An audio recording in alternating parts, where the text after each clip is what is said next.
Enrique Romero Brest, también conocido como el padre de la educación física, fue un médico argentino, fundador de la enseñanza de la educación física en la República Argentina y del primer Instituto Superior de Educación Física en el país. En 1901 instrumentó el Sistema Argentino de Educación Física, el cual formaba docentes de este campo. El currículum genera desigualdades de género. Por su parte, la educación física femenina se incorpora mucho después que la del hombre. Tenía como ideal la maternidad, garantizar la salud y el bienestar de las generaciones futuras. Las actividades debían ser con suavidad, armonía y elegancia, como por ejemplo la danza y la gimnasia. En cambio, la educación física masculina tenía como ideal la formación de un ciudadano. Las actividades eran de contacto corporal brusco, gimnasia metodizada y se centraban fundamentalmente en la fuerza. Siguiendo con el tema de la educación, a través de la escuela, Filmus hace una relación entre Estado, sociedad y educación. Comienza hablando sobre el Estado oligárquico liberal que va desde 1880 a 1916. Este busca homogeneizar a las masas a través de la educación, darles identidad nacional. En 1882 se reunió en Córdoba un congreso pedagógico, el cual decidió que la enseñanza en las escuelas debía ser gratuita y obligatoria, disponer de rentas propias, suprimir premios y castigos aflictivos, debía haber un mínimo obligatorio de materias y tendrían que estar presentes las condiciones de higiene escolar.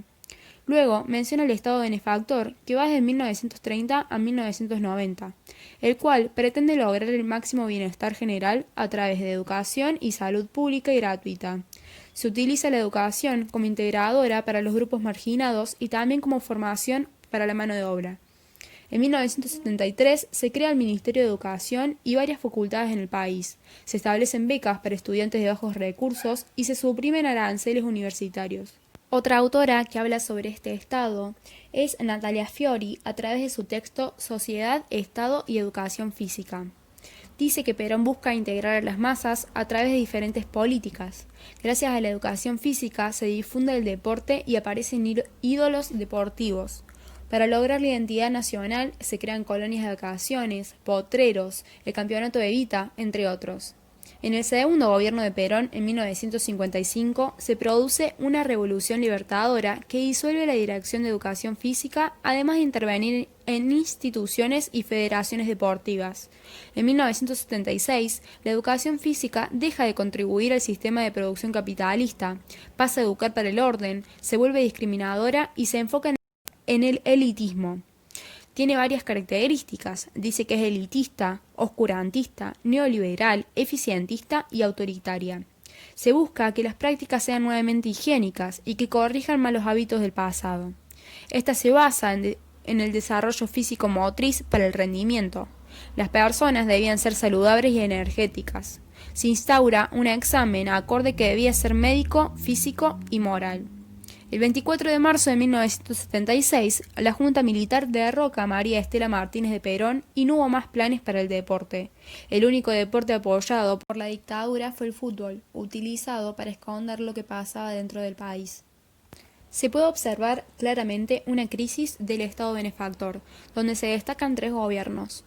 El primero es el gobierno peronista, que va desde el año 1973 al año 1976, donde se busca educar para la liberación. La educación se ve como un derecho social. Luego está el gobierno militar, que va desde el año 1976 al 1983, donde se educa para el orden. Se reforma la educación, donde pasa a tener una modalidad disciplinaria, y aparecen dos órdenes, el instrumental y el orden expresivo. Por último está el gobierno radical, que va desde 1983 al año 1989, donde se educa para la democracia. Este intenta desmantelar el orden autoritario. Se autorizan centros de estudiantes, reincorporación de docentes, se suprimen exámenes de ingresos y el ingreso es irrestricto. Por último está el Estado postsocial, el cual posee un modelo neoliberal. En 1992 se decreta la Ley de Transferencia de Servicios Educativos. En 1993, la Ley Federal de Educación, la cual cuenta con una obligatoriedad de 10 años y se divide el sistema en 5 niveles. En 1995 se decreta la Ley de Educación Superior y la educación pasa a ser de un derecho a ser un servicio. Aumenta la desigualdad educativa. Haciendo referencia a la educación cordobesa, el 18 de julio de 1946 se decreta la creación del Instituto Profesorado de Educación Física, conocido como IPEF, y el 8 de septiembre del mismo año se inaugura este. Nace como una necesidad de la época debido a que no había docentes de educación física. Se crea bajo un paradigma higienista, biologista, con tendencia deportivista. Aparece por una influencia médica, militarista y deportivista, y tiene como objetivo formar profesionales con identidad y autonomía pedagógica. Para finalizar, Garro, Sena y Facina, en su texto, hablan sobre la vuelta a la democracia, donde se produce una crisis de la identidad de 1983 a 1995. Aquí se produce una reconstrucción disciplinar que modifica las relaciones de poder y democratización del saber. La educación física encuentra una identidad a partir del enfoque psicomotriz. En 1987, en el discurso curricular, la educación física se definió como educación de y por el movimiento. El sistema de la educación física en la provincia de Córdoba desarrolló políticas asistencialistas.